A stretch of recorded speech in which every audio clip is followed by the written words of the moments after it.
On est sur le boulevard du Triomphe, en bordure du site de la VUB. Et juste derrière moi, regardez, il est là, le premier nano-hub installé à Bruxelles. C'est une sorte de point relais pour les entreprises qui font de la logistique urbaine, et en particulier pour celles qui font de la cyclo-logistique, c'est-à-dire de la livraison de colis et de toutes sortes de choses en ville grâce au vélo. Il faut savoir que la logistique urbaine, c'est très important à Bruxelles. Environ 16 000 camions traversent la région bruxelloise chaque jour et environ 26 000 camionnettes. C'est absolument énorme et c'est un gros enjeu de mobilité pour la région bruxelloise. Alors comment tenter de faire en sorte que moins de camions traversent Bruxelles? Comment essayer de faire en sorte qu'ils polluent moins aussi? Il y a de nombreux enjeux, de nombreuses perspectives aussi. On en parle juste après ça, générique.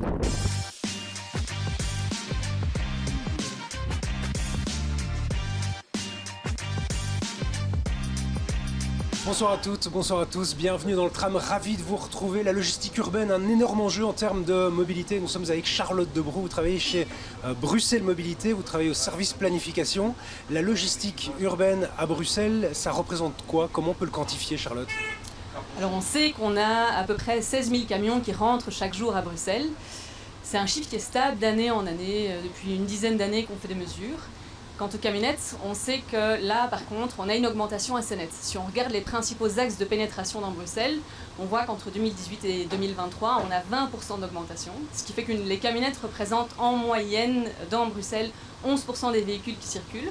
Par contre, si on regarde en semaine de 6h à 7h, on peut aller jusqu'à 25% des véhicules qui sont des camionnettes. Ce sont des véhicules qui sont utilisés pour le transport de marchandises, comme on peut l'imaginer, livrer des colis, des palettes, mais aussi pour la prestation de services. Par exemple, la construction qui typiquement a des horaires qui sont décalés et qui se déplacent très tôt. C'est 26 000 camionnettes, on a 16 000 camions, 26 000 camionnettes, c'est ça? Alors plus même ou moins plus, les chiffres? 26 000 camionnettes, c'était les chiffres de 2012. En 2017, on était déjà à 30 000. Ah, okay. Et donc maintenant, on est encore plus haut. Qu'est-ce qu'elle transporte? Vous avez déjà partiellement répondu. Il y a des colis, il y a des marchandises de construction par exemple, mais comment on peut matérialiser tout ça? Alors sur la voie d'eau, on a des chiffres hyper précis et on sait que 60% de ce qui est livré ou ce qui part du port de Bruxelles, c'est le secteur de la construction. Ça peut être des terres excavées, ça peut être des matériaux de construction et on a le détail vraiment tonne par tonne. Pour la route, par contre, c'est l'inconnu. Ce qu'on peut dire, en revanche, c'est que tout ce qui arrive dans un magasin à Bruxelles, tout ce qui est à un moment construit dans tous les matériaux de construction, tout ce qui nous permet de vivre en ville, a été transporté par un camion, par une camionnette ou éventuellement par un bateau. Mais il faut toujours un camion ou une camionnette avant ou après le bateau. Aujourd'hui, en 2025, c'est quoi les objectifs? Qu'est-ce qu'il faut changer? Alors on essaie de travailler sur plusieurs axes et comme pour le transport de personnes en fait, on va essayer de diminuer le nombre de kilomètres parcourus par les véhicules routiers, par les camions, par les camionnettes et ça peut se faire via une meilleure organisation des flux, ça peut être via le recours à la sous-traitance ou via simplement une meilleure planification des tournées, à une meilleure organisation. Une fois qu'on a fait ça, à côté, on va aussi pousser le report modal. Et le report modal, ça peut être vers le train, c'est encore possible à Bruxelles, vers la voie d'eau, autant que possible pour des flux pondéreux, des flux lourds qui ne sont pas soumis à des délais de livraison hyper stricts et qui ne sont pas périssables. Je reviens à ce que vous avez dit. Le train, c'est-à-dire on peut utiliser plus le train à Bruxelles pour transporter des marchandises? Alors il y a deux terminaux de fret ferroviaire à Bruxelles. Le premier, c'est Audi. Le deuxième, c'est à l'avant-port. Infrabel a récemment rétabli la connexion ferroviaire au niveau du terminal trimodal du port de Bruxelles. Et donc, on va pouvoir relancer le ferroviaire à l'avant-port. Et celui d'Audi, il est à l'arrêt là pour l'instant, je suppose? Celui d'Audi est à l'arrêt. Mais il y a des perspectives pour l'avenir. Ouais. Il y a une volonté de conserver cette affectation ferroviaire. Quand on parle de transport logistique, on parle beaucoup du shift modal. Qu'est-ce qu'on peut transporter par le vélo? J'entendais dans une interview que j'ai vue il y a quelques temps qu'on parlait d'un tiers des livraisons, des choses qui sont livrées à Bruxelles peuvent l'être à vélo. C'est vrai ça? On peut faire énormément de choses à vélo. Pour la livraison de marchandises en tant que telle, les vélos cargo ont vraiment progressé au niveau technologique. On peut les coupler à des remorques, ce qui permet d'avoir des ensembles de plus de 200 kg à transporter.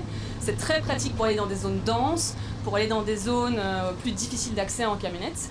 Et on peut aussi faire énormément de prestations de services. On n'y pense pas forcément, mais il y a plein de métiers, y compris la maintenance par exemple, qui se prêtent parfaitement à l'usage du vélo cargo et qui permettent aux entreprises de nouveau de circuler plus facilement, de perdre moins de temps à chercher une place de stationnement et donc in fine de gagner en compétitivité.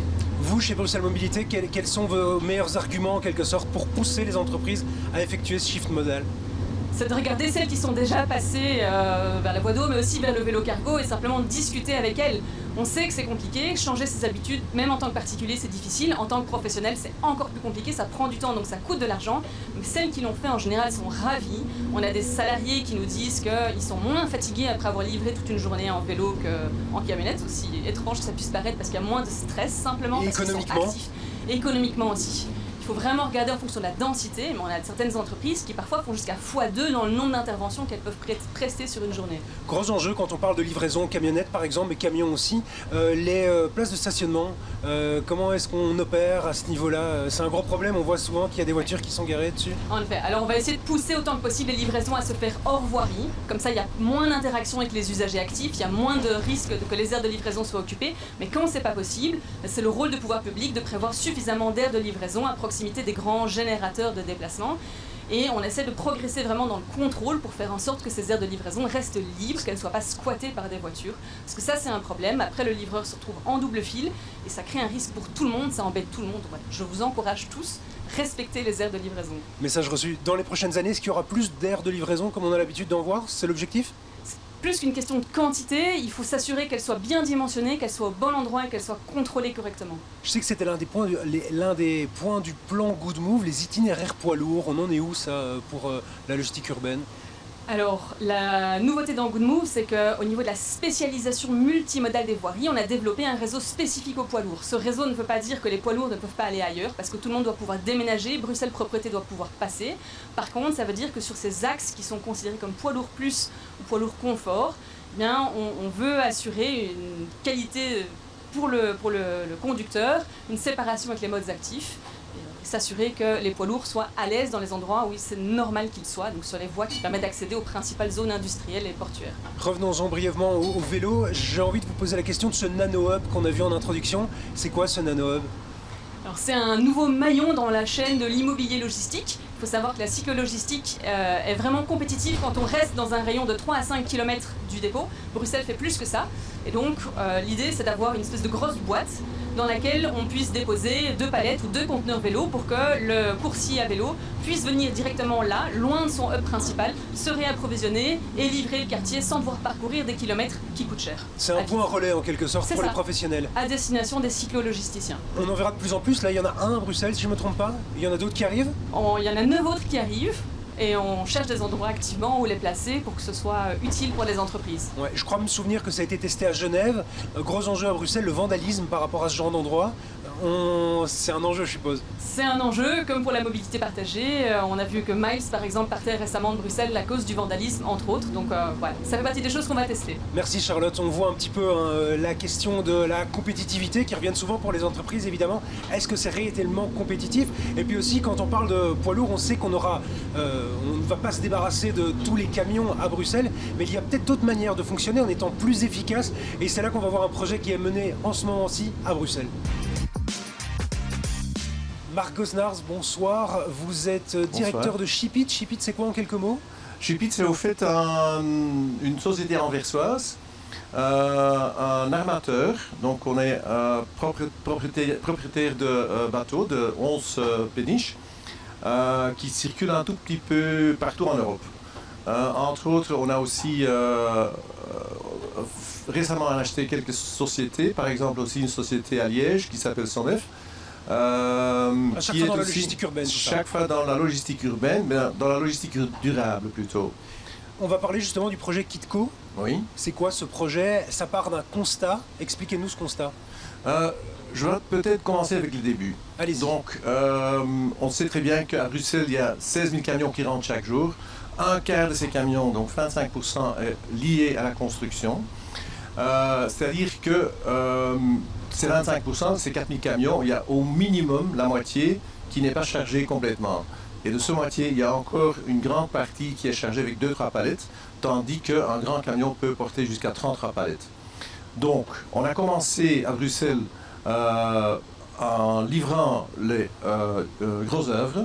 Donc, les grosses œuvres, on peut parfaitement livrer par bateau. Une grande partie. Pour le bâtiment, pour la construction. Grosses œuvres pour le bâtiment, pour la construction.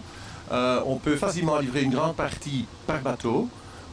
du gros œuvre. Donc on fait le trajet, la plus grande partie du trajet à partir du producteur jusqu'au chantier, on fait par bateau. Un bateau qui est équipé d'une grue et qui nous permet donc de charger et décharger indépendamment de tout ce qui se passe au quai. Donc première étape, ça c'est livré donc juste le dernier kilomètre par camion qui est complètement chargé, au lieu d'avoir un camion qui est chargé à 50% en moins. Et en deuxième phase, qui dit gros œuvre, dit aussi finition.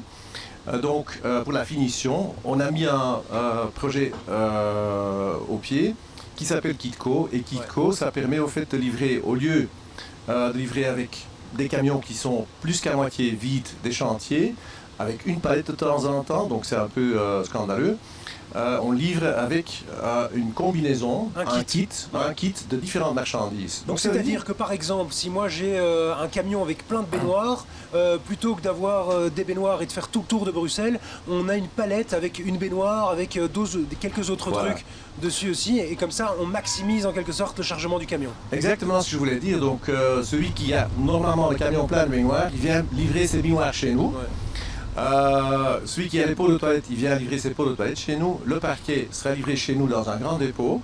Et à partir de ce dépôt, nous on fait la combinaison avec des camions qui sont complets et qui vont sur le chantier. Ça change le paradigme, ça, par rapport à la manière dont on a fonctionné dans la logistique humaine. Absolument, parce que on arrive même à livrer jusqu'au bon étage, bon endroit, dans les appartements qu'on doit fournir. Et pourquoi tout le monde ne fait pas comme ça, selon cette manière-là de fonctionner? On vient de commencer. On vient de commencer. Oui, donc on a d'abord attaqué le plus grand problème, donc c'est les gros camions qui entrent à Bruxelles et qui sont à moitié chargés pour le gros œuvre. Mais en deuxième lieu, mais encore plus important, on arrive à réduire le nombre de camions qui vont sur un chantier avec 50%. 50%. Qui dit 50% moins de camions, dit aussi 50% moins de CO2. Et en plus, il y a 50% de plus de qualité.